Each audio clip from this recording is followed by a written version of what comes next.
Hey y'all, welcome to another episode of Non-Corporate Girls. This is the Art of Conversation, episode 117, and we're happy to have you back. It's been a little minute, but we have so much to say. Yes, we do. First, happy Women's History Month, right? It's March. Yes, we are about to be 1 week into Women's History Month, all things women, all things empowerment, lifting our sisters up, sisterhood, all that. Part. Yes, the sisterhood part. All right. So this, we like to switch it up every episode and do something a little bit different sometimes. And so this episode, for our positive note, we have a question. And I always love when we start with a question. And so I'm going to read the question, and Delaila, you can kick us off. All right. So share a positive note in our lives on a moment when we felt the most confident interviewing someone on the podcast or off the podcast. And what did that moment feel like? And this really ties into the art of our conversation topic today. Yes. So for me, this was back in like 2017 or 2016.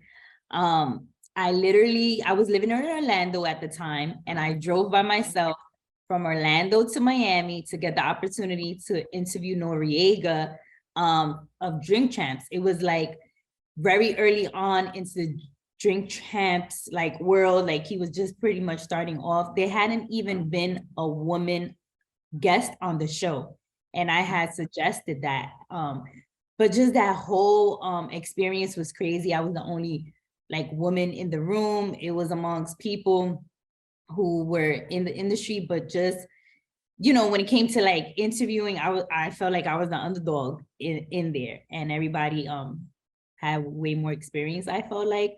But I held it together. I got the questions that I needed to ask, and also how I carried the conversation, right? Because think about it, Noriega, it'd be shits and giggles. Like he'll throw a wrench at you, and it could get you nervous. Also, I had gotten rained on. So like my hair was a freaking mess to my standard. Like I had a hat, but like I had literally gotten rained on. But I was not gonna let none of those things stop me. Like I appreciated his candor. I appreciated his respect for the questions I asked. And it was chill. It was like I was speaking to my homie. Among the big names that I have interviewed over the years, he was somebody, of that caliber, but also of just the environment that was in. It was very distracting. He did defend on my behalf, like for people to like quiet down so I could get like what I needed.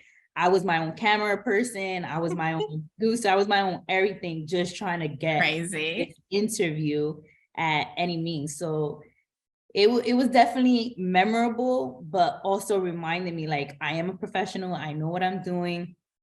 And I was able to carry on the conversation and not make it feel like rehearsed. Which for it being in my earlier years of interviewing, it just speaks to like there's certain things that we have that are innate when it's like part of our career, and like it's almost like you practice and do all the things because you're ready for when that moment is to come. And so that was like one of my moments. So that was definitely interesting in my career. I love it. And I remember it. Like, obviously I remember it, but I remember you texting and you was like, yo, I have to do this. I'm so nervous. Like, it was just a lot. It was a lot. And I was like mad short, like my presence dominates the room, but my height does not. And so it's just funny because once that camera hit record, it was like, get this done, get what you need. And yeah, I was able to take a shot with Noriega of his liquor brand, and it was all good. I got what I needed, and I got it done. I love that. And I feel like too, because, and we're going to talk a little bit more about this, hence the topic, but I feel like I will never forget when we first started recording, you definitely had obviously more experience than me. And so you definitely like helped me to kind of like ease into this whole podcasting thing. What does that look like? Based on your past and lots of interesting experience you've had.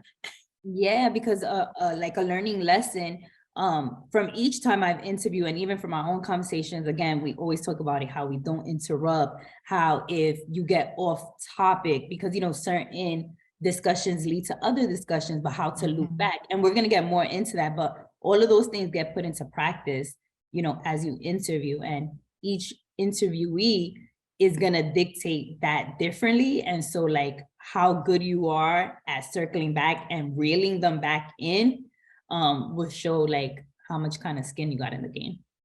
Facts. All right. So my positive note is interesting because I think like from way back in the beginning, for anyone who's been following NCG since like day one, I used to have a platform called Meet Me Series, and I did a lot of curated events for women. And even though like I consider myself an introvert extrovert, but I'm very introverted and I hate like speaking in public. I hate all of that stuff. I've gotten way better. I'm way more comfortable these days, obviously. But back in the day, it was a little hard. And so Meet Me Series, I had to be in the forefront a lot, which was annoying. But it's like I was the one leading the events. But like most of the events, I wasn't like interviewing or anything like that. I was just kind of like the curator and kind of letting people do their thing. But I had one event where I had my friend, my good friend H, who is a fantastic copywriter and poet, and she's just an amazing person. She launched her book, and we had an idea to do a collaboration with Meet Me Series and her book to really kind of do like a launch event. And that was the first time I have ever done anything like that. But also the focus of the whole thing was me interviewing her about her book. And, you know, it was a good prep for the future because, you know, we'll be in it was like a foreshadow because yeah, it's like, so I was so nervous, obviously, per my norm, but it was such a fantastic interview. I mean, testament to H, obviously, because she's an amazing person and she's really natural. So that helps you feel comfortable. But I just want to keep on asking her. Oh my God. Because she had I know so many thoughts, but I was really proud of myself because, well, one, like the production of the whole situation and how we kind of made it really intimate. So you felt comfortable enough to be in a space and talk in this way. But two, it was very conversational. And at that time, I think we had like 2 years on the pod or something like that. And so I was very comfortable with navigating and leading that discussion. And it was just it felt so exhilarating to be in a space with mad people and just kind of like leading this conversation. It was just like, again, kind of like preview to the future where we'll be. But I will always remember that moment because that was the first time I ever interviewed someone not on the pod and also like in a different space. Right. In front of people I didn't know. Like it was just a different vibe. And I felt like I did so great. And so I was really proud about myself. No, yeah, it almost reminds me like, you know what, authors go on book tours. It was like the stop on the tour. Like yes. And I loved it. And I go to a lot of book signings and tours. And so I think that was good practice too. Yes. All right, cool. So like we said, this topic is the art of conversation. And do you want to share a little bit about how we even started talking about the art of conversation one day? Yeah, because we're so amazing. We were talking about ourselves and how we're killing the game. And, you know, we always tell you guys, like, majority of these episodes come from like our own epiphanies, things that we're literally experiencing in real time. And then we flesh out the idea more. And this was no different. It was like, our conversation style is not something we have really practiced. It has just been, and it's gotten better because when we incorporate like other people into the mix, that's when it gets a little bit challenging. But when it comes to me and Ayanna, it's like, you know, fruitfully, it has just meshed so well for us. But where we felt this needed to be discussed further was in our communication externally, outside of non-corporate girls, as we work with our peers or anybody different, you know, like in a different field or brands or anything like that, where we just felt like people need a little direction in how they approach us, or if we initiate the conversation, how that response comes through.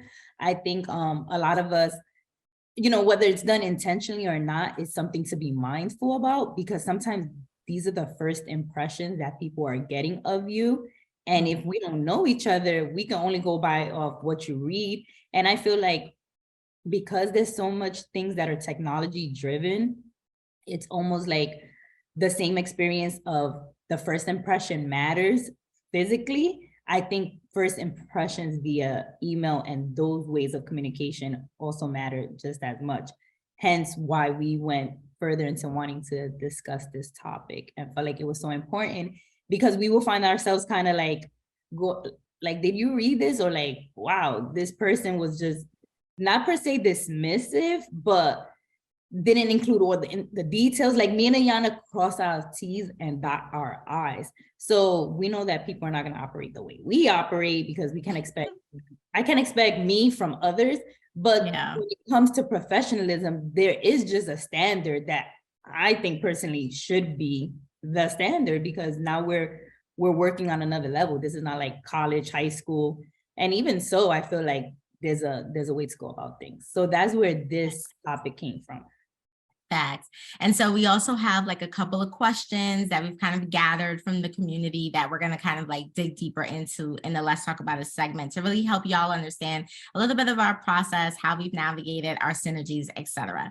But before we get there, let's talk about a hustler spirit. So we have two things to cover today. The first thing is it's Women's History Month. And as you all know, for anyone who's been following our rebrand, our wonderful website that people seem to love, which is great because they should love it. We worked really hard on that. But we have a blog. And so we've really been trying to amplify kind of our messaging on our blog, the different types of stories we have. And so we're kicking off something called like a guest blogger initiatives. And this will happen all year, but specifically for Women's History Month, we have a call to action. If there's anyone out there who's an expert and you feel like you align with our community, we'd love to have you be a guest blogger and submit something for our community. So feel free to reach out to us, our email, noncorporategirls@gmail.com, or you can go on our website and contact us.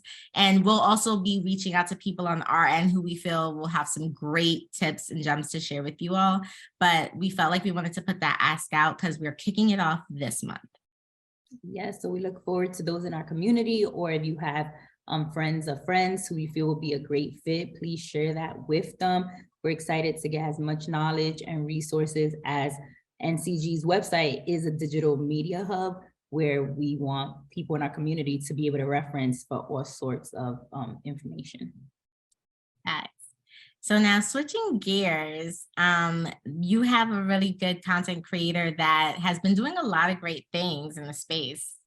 Yes, so Danya Taylor, she came across my IG probably a year or two ago, because someone kind of like highlighted her and things she was doing in the space. And since following her, you know how sometimes the same way we see some of our peers, like children, kind of evolve and grow up and become, you know, their own personalities. Danya has done the same, and most recently, she created an ebook called Break Up With Your Anxiety. I love that title, by the way. Isn't it amazing? It's really good. Yeah, it was so great. And, you know, it was launched like during Valentine's Day in February. So it was like with that theme. But it's a guide for creators, over 25 pages of information, includes worksheets, templates, and more that will help you arrive at a place of creative clarity when it comes to expressing yourself on social media. So the whole point was, you know, social media, right now we live in that space so heavily that it sometimes influences our feelings, even for the people like me and Ayanna who very much have a hold on our personal lives. And we understand that social media is a facade. There still is that sliver of feeling like you're not doing enough or you need to be doing more. It just creeps in somehow, some way. And Danye's intent was to address that, because for people who are younger, because something that we have an upper hand against is that we've been in the space for so long. So we're able to realize that this is a page out of someone's highlight reel. Like, I think we have that good assessment. But there's people who have grown up with social media who they can't see that distinction, and often it cripples them. And so they get like into paralysis analysis. They feel less than, you know, a lot of people struggle with the beginning stages of a process. They feel like jump in as an expert. And I just don't understand, like, who is just an expert out the gate? you have to start from the beginning in everything when it's something And new. people use that word loosely too, expert. You know what I mean? Ooh, Like, girl. yeah. Yeah, like an expert is someone who invests 10,500 plus hours on a subject matter. And the way things are just spinning out of control and like we don't have like patience, I know that these people are not putting in these 10,000 hours Okay. into a subject matter. So not saying that you cannot become an expert over time, but you know, be okay with learning something new. And that was what Danye's like messaging was. There's different ways to try to go into you feeling like you want to take a pause, or you don't have enough ideas, or how to like follow through on your ideas when you're feeling a little bit stuck, like rather than being hard on yourself. You know, there's so many ways. And also taking a social media pause, right? Like some people feel like if I don't show and I don't do, I'm gonna be forgotten. And it's like, no, the people who care and love for you and support you will still care, love, and support you if they are your people. And if they not, that's okay. Right. Everything. Don't let social media control you. Absolutely. So I thought it was a great guide for creatives to take a look at, and for her even to create, because she did say it was a labor of love to do so, and kind of like an introspection for herself. So I'm excited. And you know, with the hustler spirit, we're always talking about people who are doing things in the industry that are like groundbreaking work, or just reflective work, or things that are amazing that kind of help all of us to level up in some matter. So we always try to highlight those kinds of, you know, people and projects. Yeah, this was a good one too today, this one. Mhm. Yeah, so definitely check her out. Follow her on Instagram, Danye at Danye Taylor, and definitely download the ebook on her website, because it's a good asset for you to reference. That's what I want to say. Yep, agreed. All right, so getting into off the record. Everyone's been talking about what is ChatGPT, because I even was like, what is this? Like I knew about it, but like I didn't know about it. You know what I mean? So it has been almost like we are now entering a new defining moment in the internet age. And so first it was the .coms, then it was email, then it was Gmail, then social media. And now we're entering like that 3.0 phase where like everything is becoming AI automated.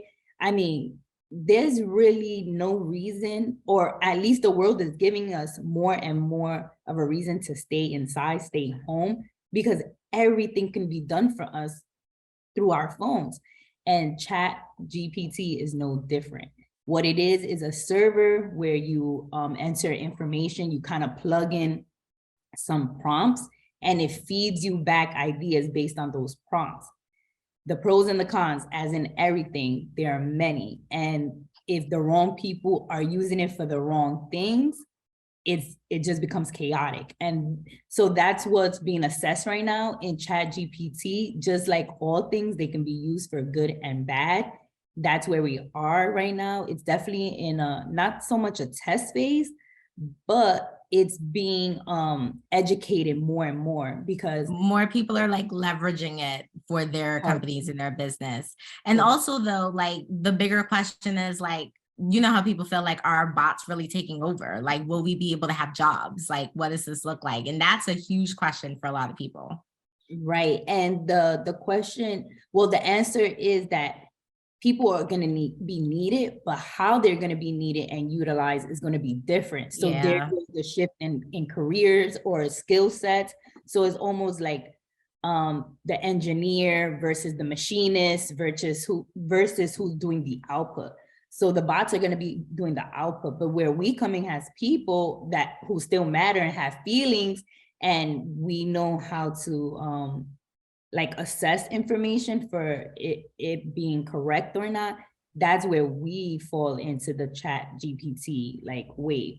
Because anybody who's taking the information for what it is, that's where it becomes problematic, because what it's doing is scanning the entire internet for anything that's talking about this specific topic, and it's basically regurgitating it back to you. So only you as the expert in the field know how true this information is. So where it gets chaotic is like, let's say if I'm trying to, get information on a topic that I really don't know, and I'm taking it for face value, there I go with misinformation, and y'all already know where I'm going with this. Right, because there are things like legal stuff, right, that can't be assessed through a chat box. Like there needs to be some type of discernment that comes with things like that. Things in medical, right? Like there's always going to be layers to it. So I like what you said there, because also people have to realize that like as we move through life, we have to continue to improve on our skill sets too. And so like now that this is a new thing that has kind of been added, how can you improve on what you're doing too, so that down the line, you're definitely still needed in a different capacity for whatever technology is going to evolve into? Like we have to keep ourselves sharp with some of these things. And adapting to this evolving way of how the internet and being utilized, because a lot of people are feeling against it. And just as with everything, there's certain things that we're not gonna do away with. So instead of like fighting it, is like, how can we work with it? That's that pivot. Is that pivot. So it's just a new, it's dawning a new day. Definitely it's gonna roll out into practically every industry and field. So I think your due diligence is to start looking into how ChatGPT is going to be implemented in your industry, and try to get ahead of the curve. Like read up information, utilize the tool, see how it works. Put in information that and are sure of, so that you can test the validity of it, and then kind of just keep playing with it. It's definitely going to get tweaked. It's definitely going to get improved upon. And I think the more users and utilizers of it will help it to become quote unquote smarter. Right. So you can go to openai.com if you want to learn a little bit more. That they have a really good kind of like download on like how to like use it, work with it, different things like that. And obviously there's a ton of information. Like this is the hottest thing right now for technology, ChatGPT, and how companies are using it. I do also want to mention that a lot of financial institutions have like felt, I don't know, challenges with like employees using it and leaning into it, and what does that look like, versus tech companies who are actually really embracing it, obviously, and wanting to use tech companies and e-commerce companies are leaning more into it. So you can already see like the shift of how people are using it, how they feel about it, and what it's going to do to the evolution of companies. Absolutely. And just as a recent, it is now an app, because before it was just desktop only. So now you can utilize it via the ChatGPT app. So definitely take a look into that, and we're interested to see where this goes, and maybe even how NCG might incorporate chat. Facts. I'm still trying to think about how NCG is going to utilize like NFTs and stuff, because I really feel like there's a place for us there too, but that's a whole nother thing I'm also trying to understand better. Yes, agreed. A lot. It is a lot, but the way the world is just changing right There's so much. I know. That's why we got to stay on it though, because this is how people become extinct. No, absolutely. And it also gives us perspective, like how we're maybe feeling now, and we have the tools, and because it has transitioned. But imagine how our parents and their parents have felt when the internet wave came in. Yeah. And not so many people have been gracious. I mean, my mom still struggles with certain things online, but yeah, same. It's just it's one of those things. All right, so shifting gears, another hot topic and off the record is social media, which always social media, the gift that we never asked to keep giving. Well, I was telling Delaila, have you seen these like social media reactions to like Jonathan Majors and Michael B. Jordan's like new social media photos of them being vulnerable and having like brotherly embrace? Like, have you seen like the social commentary around it? Like people are really like going in about craziness, and it really raises the issue of toxic masculinity and what does that look like? Which is alive and thriving, unfortunately. But also I was really, really confused, Because first of all, let's just give a shout out to the whole marketing team behind Creed 3. Because if you have not like literally opened your faucet and like the words Creed come out from it, I don't know how marketing and PR, because I think our friend Taj, she was on the PR team for Creed. Yes, and they pulled out all the stops. They did like a traditional 360 PR approach. Yeah, and it has worked because they literally shoved Creed down your throat, and not even in a like, oh my god, this is, but in it's like, I need to see this. And it's everywhere. So shout out to that, which then brings us to like why the Jonathan Majors and Michael B. Jordan footage matters, is because it was part of like their press run and images that kind of surfaced out of that. But when I seen it, I was just so confused because, again, I know what a press run is. I know what like certain like snapshots of behind the scenes and all of those things that may not be the intended publish or final like product, but it's shared so that you see like the process of. And so when I saw those images, that's exactly what I thought of. I just thought it was like two good friends, the stars of the movie, just connecting on a moment. We really don't know what that conversation looked like. It almost even looked like maybe after a long day of shooting and working, they looked tired and they just like held each other up. I didn't think anything of it other than like me sharing a moment with my homie kind of a thing. But people like overly sexualized it to mean so many other things. And I'm just like, damn, that's so unfortunate for the men in our community, because here we go pushing the very things that ultimately we want to see from them, which is vulnerability. So how do we even encourage them to do so when we do things like this? Exactly. And a lot of people were talking about like, why can't we normalize just like two men being, like you said, being vulnerable, embracing, showing brotherly love and whatever capacity that looks like? Why does it always have to be something negative? And also, like, how are we equating what that looks like to the definition of what a man is? And that's the thing that's really crazy, because like, or that is only happening because they have to be gay for it what's that about? Like, I don't understand. It's the craziest thing. And to your point, like, we're trying to break cycles, and yet we get situations like this where here we have people who are just so far left with their thinking that it's putting us right back to where we started. Yeah, it's just showing no progress. It's extreme ignorance.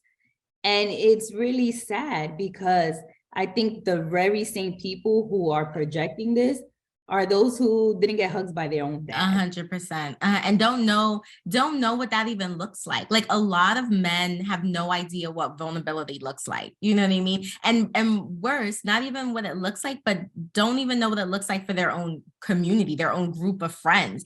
Forget about your family, right? Like your own brothers. Like, what does that look like? Like being able to like see a man cry, being able to like hug your brother. And it just feels like being human is just not a normal thing, which I think is dehumanizing.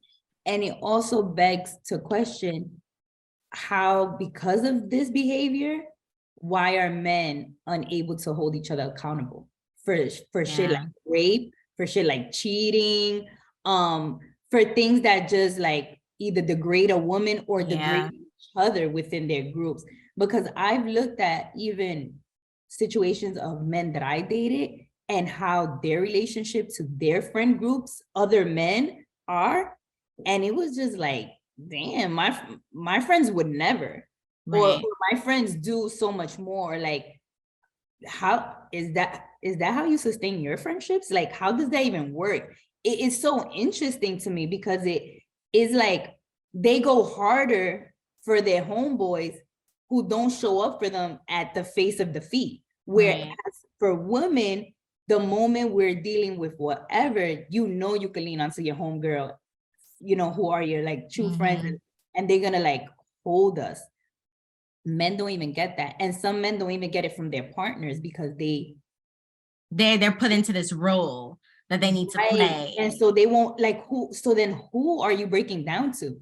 So we're dealing with men who are walking robots at this point, showing up in society, and it's just doing a disservice, and it's trickling down in every aspect, because this affects your work life, how you show up for your children, for your wife, in everything. And I don't think people are making that connection to how much it matters. Y'all need therapy. And that, my favorite thing to say all the time. And that's the biggest thing, the next generation, because like, you know, I'm glad that there's a lot of discernment with our youth, and these youth are a little different. You know, they very in tune with their vulnerability and a lot of things, but it's scary. It's also a fine line, oh, because it's definitely that too. It's definitely a fine line. But people like these type of men who do have children, though, you know what I mean? They're learning this. It's a cycle. And it's just unfortunate, because then they're taking this to their partners. It's just like, how do you break the cycle of what does this look like?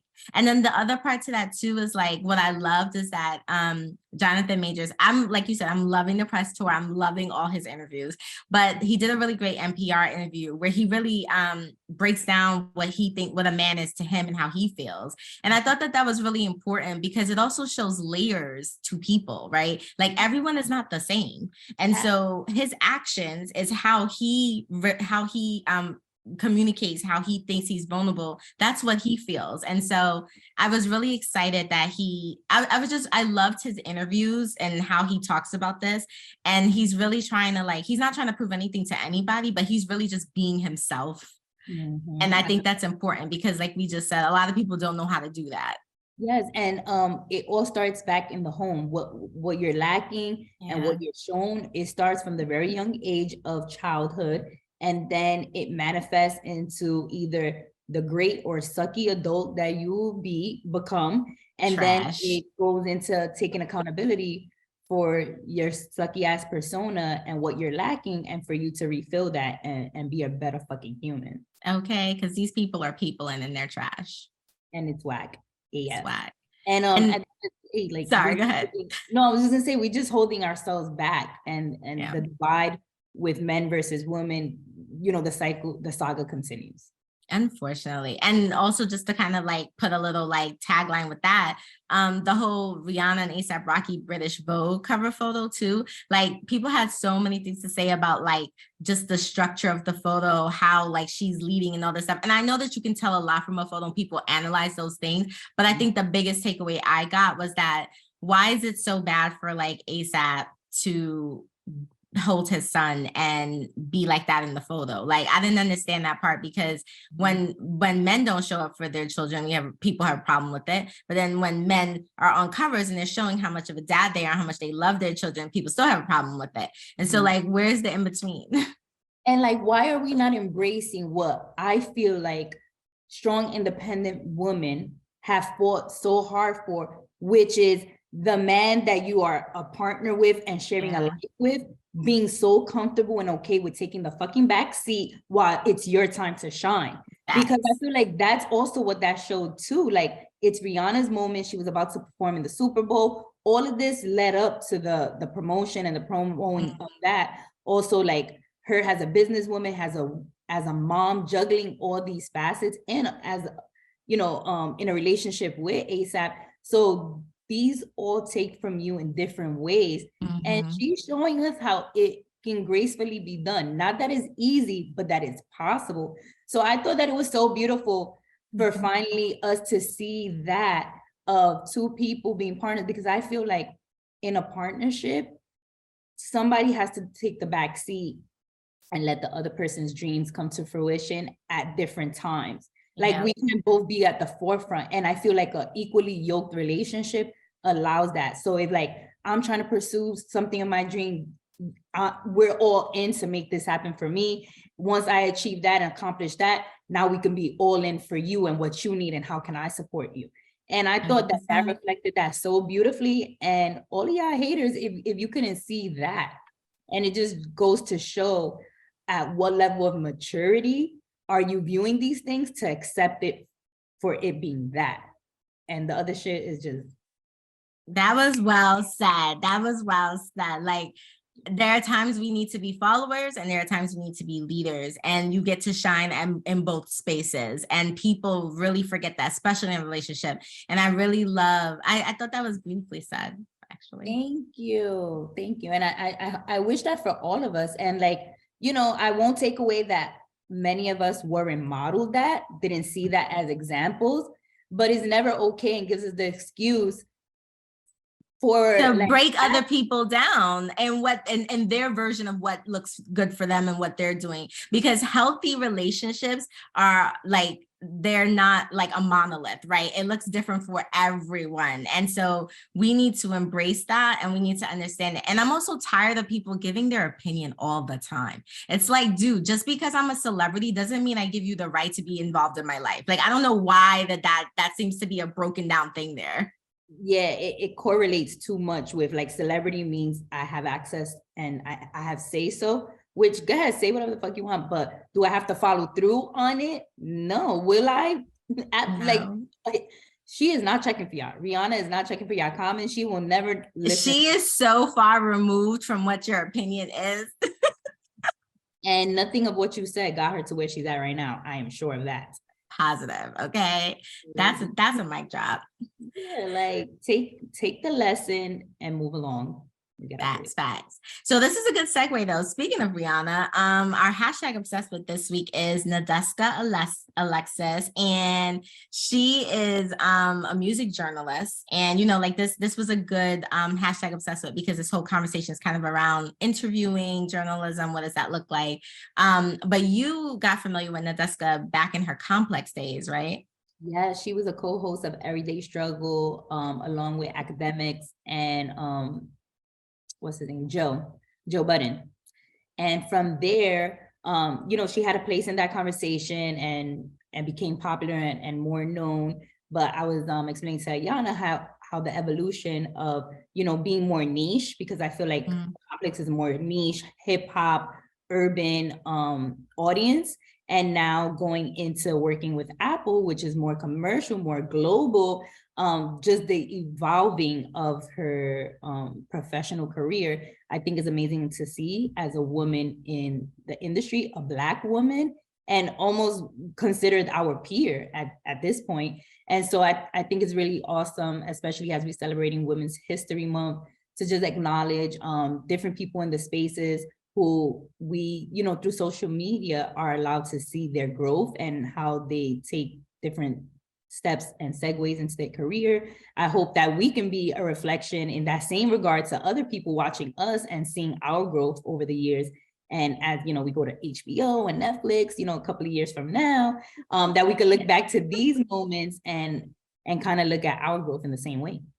Oh my God, I love that. In fact, it's really amazing to see. And obviously she interviewed my favorite person ever. So definitely like hats off to her, but definitely follow her. Like Delaila said, it's so cool to see her on Apple. Check out her show, follow her at New York on Instagram. Definitely check out her show on Apple. And, one day we will be in this space too. Yes, and I feel like somehow we're gonna cross paths. Oh, for sure. Like Nadeska, if you listening to this, hit us up, because we would love to just chat with you, because that'd be cool.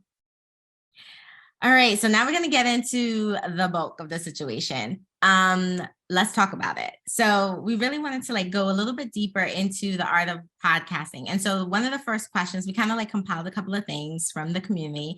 And our first question here is, what is our individual trajectory to interviewing? And I think that that's an interesting question, because Delaila and I both are in media, but come from different spaces. And I think, as I mentioned at the top of the podcast, she's definitely interviewed, but way more before I did.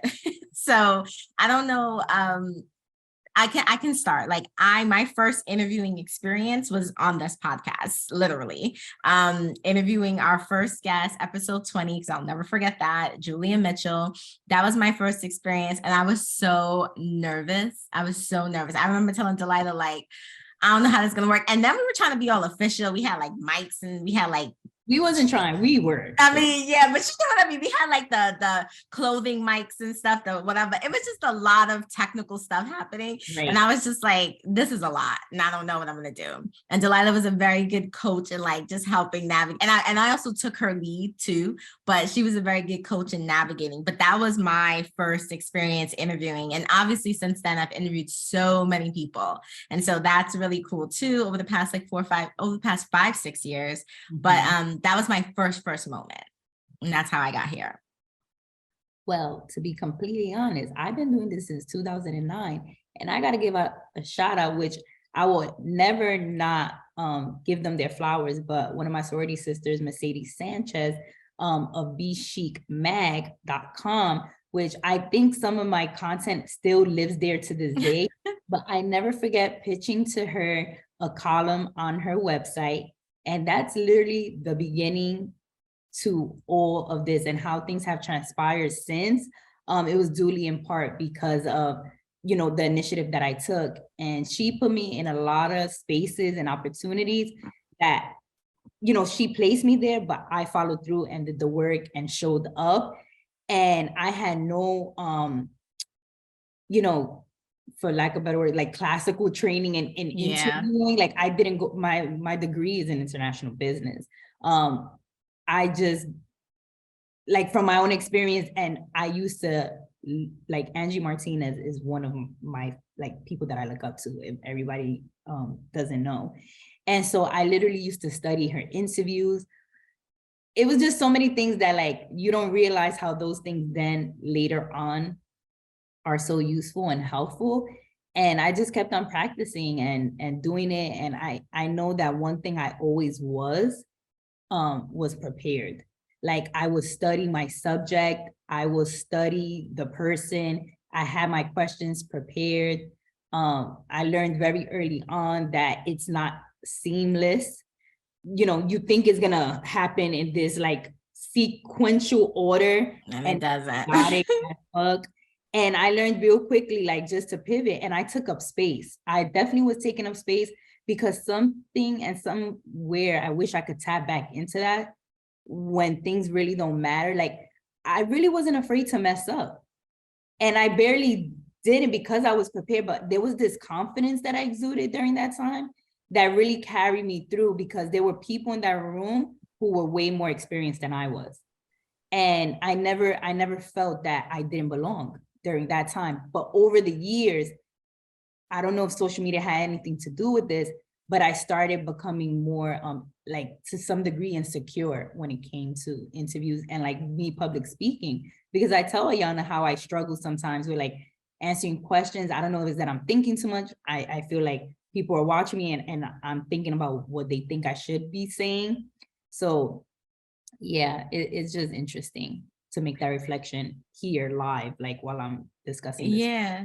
I mean, I think a part of it comes from too, that like when you're like in a different level, I guess, like, you know, like in the beginning, it's like, yeah, okay, we're doing this. We're kind of like our own people or whatever, but we're like part of NCG. We're this brand. Where we've moved up in our careers in different ways. And it's like when you, not that we have more to lose, but like we're just on a different level. So I think when you're on a different level, it's a different mindset. It's like, I need to be, you know, not be, you know what I'm trying to say? Like, not that like more brushed up, like, yeah, there's more eyes on us, or like, it matters more the mistake, like the detriment is it hits a little harder. Exactly, which is how I imagine like leaders and celebrities and people like that feel all the time when they have to do these things. You helped me answer that. That makes sense. So, all right. So, okay, that was a good kind of like how it started. So let's talk a little bit about our interviewing. So when we first started Non-Corporate Girls season 2, I think was it season 1, episode 20, when we started our guests, we had this whole thing where we did episodes 1 to 19 with no guests because we wanted to get comfortable with ourselves. Mm-hmm. So let's talk a little bit about us and like, just like from the beginning, how did we like mesh as co-hosts? Because I always think that that's such an interesting thing, because a lot of people, and we've seen, work with people, or they're co-hosts with people and it doesn't work out, or they end up doing things by themselves because the synergies or the connection is just not there. Right. And we've taken a lot of time to kind of like perfect this. Yeah, I think part of it has to do that we're popping. That's part of it. But then if we want to get if we want to get technical, I think is also the structure of the podcast, like the way the segments are broken out. So I feel like the way we own certain parts of the conversation, or even taking it a step back to when we're strategizing and planning the episode. If you notice, the ones where you come up with the idea, you kind of take the lead on. The ones where I come up with the idea, I take the lead on. So even though we're so equal in all of this, subconsciously, we take a lead naturally where it makes sense. That's good. I hadn't thought about it like that, but that makes a lot of sense actually. But it's so natural though. Like, it just kind of happens. And so that part, I guess we can't teach, because we can't teach you how that synergy happens. Works. Yeah, and I think a part of it also comes with trust and respect, right? Because when we're filling out the episode guide and we're planning, like we're checking the episodes so that we are understanding of the topics and versed and educated on it, but we're never questioning the validity of something that's shared. We know what standard we both expect of one another. So I think also maybe that's something to address for people whose synergies are clashing. Maybe that's something to look at. Like, do you fully trust the person that you're having this conversation with? Do you know that they're going to do their due diligence in looking up the information, fact checking, cross checking, being spot on with names and resources? And there's been times where we've said things wrong and we've backtracked, but we correct it accordingly. So I think that's also another layer to add into it. Yeah, for sure. Oh my God, so many of those moments. But yeah, I also think just the conversation around the brainstorming is also really helpful. Like, I think being able to like have our guide and then us talk about the different things is really helpful to figure out our lens on it. How do we want to communicate it? Why are we talking about this? I think there's a lot of conversation that happens there. Almost like if you're in a newsroom and someone's sitting and they're like, let's talk about all these things and what do we want to like focus on? That's kind of how we do it. And I think that's been really helpful, because we always kind of go through everything before we actually record, because we want to make sure that we both feel comfortable. We feel like this is top of mind, all the things. And I think that helps the natural flow of how things go too. So then that goes back to like preparation, right? Like we don't wing it. It feels like it because we're real confident in what we have to say, and like it's not rehearsed in that sense. Like once we touch base on it, then how we feel that day, and it shows through. But we really do prepare for these episodes, especially when they're with a guest, because we are never caught slipping when it comes to a guest. One of our other compliments is that our questions are A1. A1. I'm telling you, the best compliments we get on the pod are 3 things. One is our synergies as co-hosts. Like, that is something that is always a top of mind for people who come on. The second is our questions are always interesting and great and different. And the third is our content, the topics we actually talk about. Like, we actually like double down on some like real shit that people want to hear. That's in our space though. And it just kind of makes sense. And that I never heard anywhere else, because the ideas truly come from within. Like, it's not like I seen another episode and I'm like, oh, people are talking about what we're talking about. Right. So like, we really have carved our own lane on the subject matters.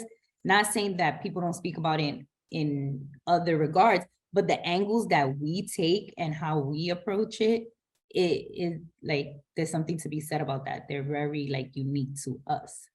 Exactly. So let's talk a little bit about our guests and research, because I know that that's one of the biggest things that people ask podcasters, you know, how do you get your guests and what does that look like? And so we can start with guests. The first thing about guests is that Delaila and I are just very interested people who are interested in people.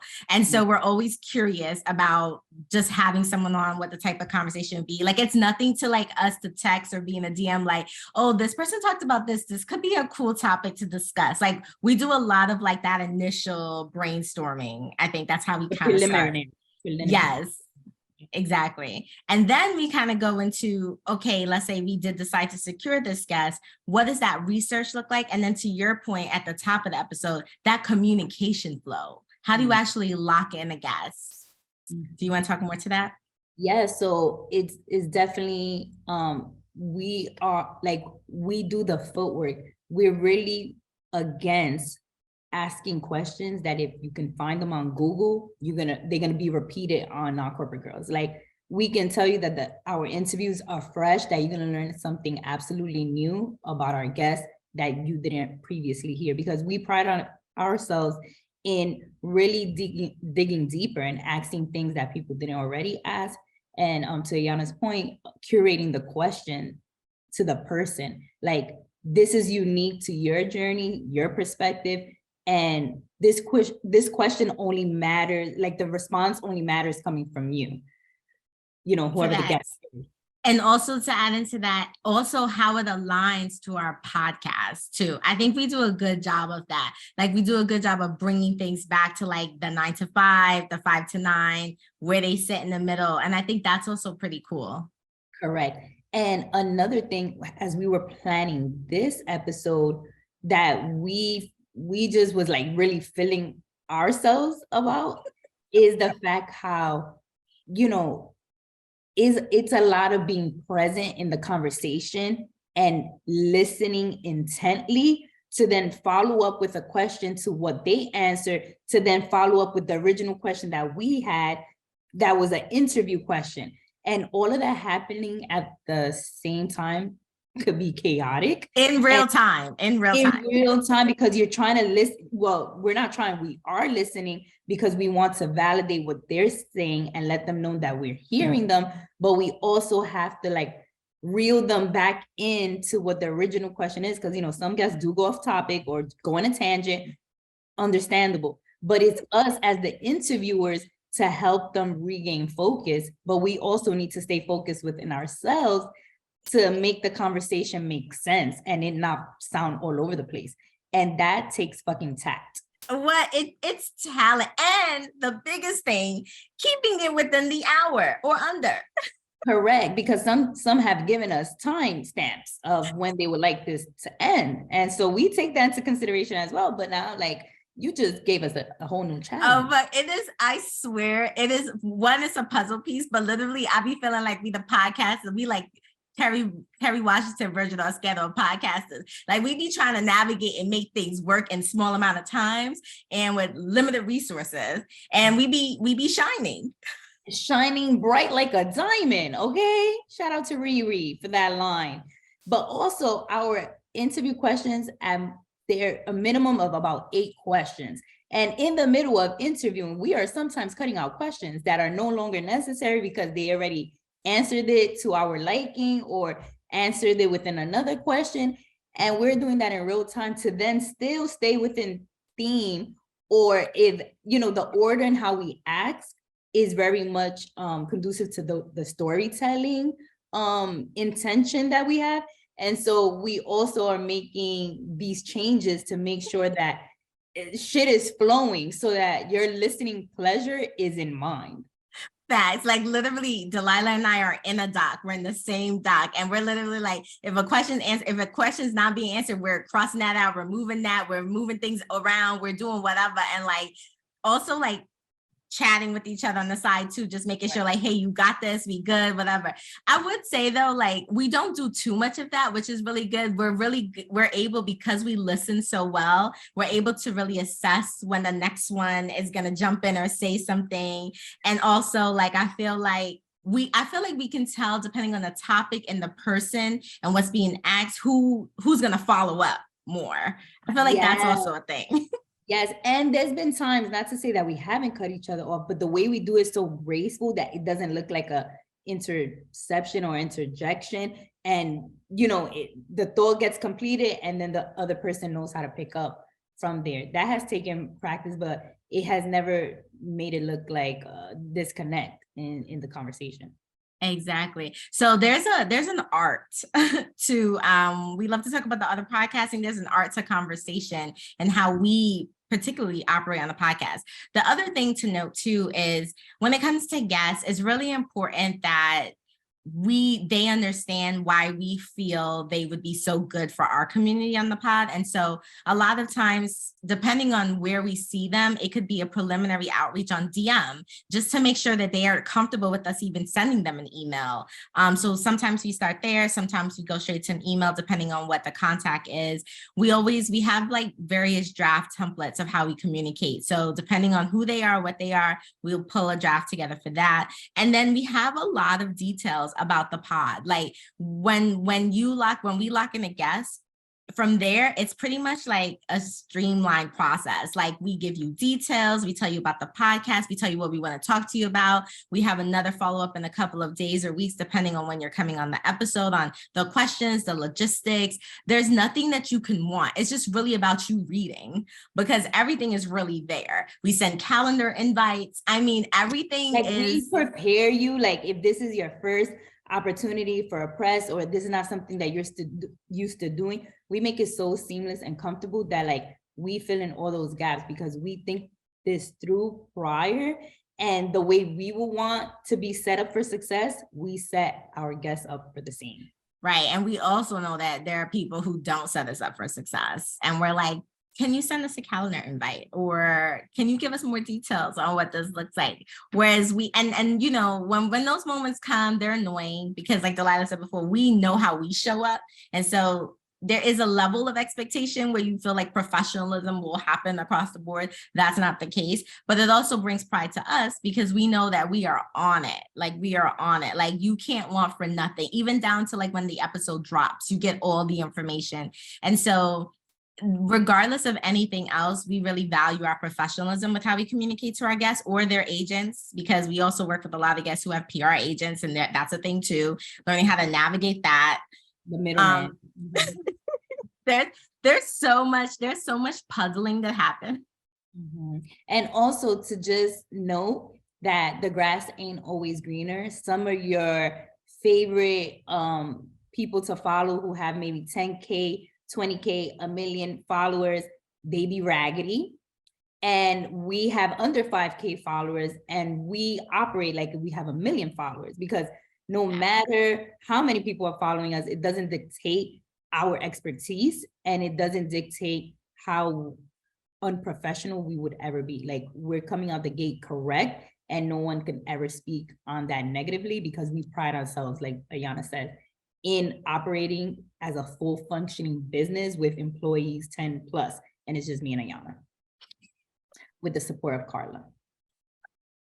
Okay. No, it's just so funny though, because and we've had interviews too where these questions get asked, like, how do you guys show up in this way? And it's just like, we really do show up, and how we show up, how we want people to show up for us. And, we try to make sure that we're taking the lift off as much as possible of people, especially if we're asking them to do us a favor and be on our podcast. You know what I mean? And obviously it's a mutual thing. Yeah, I mean, it's mutual too. Like, we want our guests to share, we want our guests to follow and help encourage that. But we are keeping in mind that everyone's busy. People are busy. People have lives. And it takes time to take time out your day to come be on Non-Corporate Girls. And so we respect that. And we always ask that people treat us the same way we treat them, honestly. I mean, it's always been a delight. We've always had good rapport with the people we've spoken to. Some latter ones more than earlier conversations, but we wish them well and hope they're doing great and thriving. And can honestly say that everyone's experience on the podcast has been a pleasant one. Yeah, we're so funny too, on top of it all. Like, that's the trick. We are so fun. I mean, I'm telling you, like, if we ever get back into a studio for real, it would just be like, just amazing, I think, all day, every day. If what we do already transpires like in this kind of scenario, imagine in person. I know. So I would say to wrap this up, there's just a couple of things to keep in mind when you're thinking about the art of conversation, right? You want to make sure that you are doing your research on any topic you're talking about, or any messaging you're trying to share, any opinions you're trying to share, just making sure you're doing your due diligence on all of that. When it comes to a guest, you want to make sure you're doing your research on your guest. You want to make sure that you're thinking about something outside of the norm, because most of these people have been on so many interviews, so many podcasts. What makes your experience with them different for your platform? And the other thing you want to think about too is how it aligns with the vision for your platform, right? You want to make sure that you're connecting the dots in the right way, not just for you, but for your community. Why are they tuning in? What are they going to get from this experience? So those are just some things I would say. What do you think? What else are we missing? No, and just back to like studying your subject, being prepared. Some of the people that we admire and know who have good interviewing styles that you guys should check out are Oprah, Robin Roberts, Angie Martinez, Jamel Hill, Ronisha Bing, and Janelle Martinez. So definitely look them up there on social media, Instagram. Some are our peers, some are our icons, but they definitely have some skin in the game, and just a couple of things you can learn from each of them. Facts. And the biggest thing is to just start, because for anyone who's thinking about starting a podcast or interviewing or whatever that looks like, it can be very nerve-wracking no matter what stage of the game you're in, especially depending on who you're interviewing. But it takes practice, which I think we've stressed a lot. It takes practice. Like, we didn't just start like this. I can tell you that me on episode 20 and me now, such a different person. For sure. Such a different person. And so, we have, oh my God, I'm cutting myself off. Do you remember when we did that fashion event and it was in the middle of chaos and we had to interview people? And that was crazy. That was really crazy. I do remember. Was that the one with the tequila partnership that we were sitting down in the store? Yeah. Oh my God. Okay. But I'm just saying, we're gonna write a book. We've grown. There's been so much. So we're examples. Delaila mentioned some good ones. We are examples of like what that trajectory looks like. So do yourself a favor and just start, and you will get there. Yeah, so definitely share this episode with anyone who you feel is trying to pursue a career in, communications, interviewing, media personality, journalist. I feel like, as always, we are a great resource and share a lot of insight. All right, it's been real, and until next time.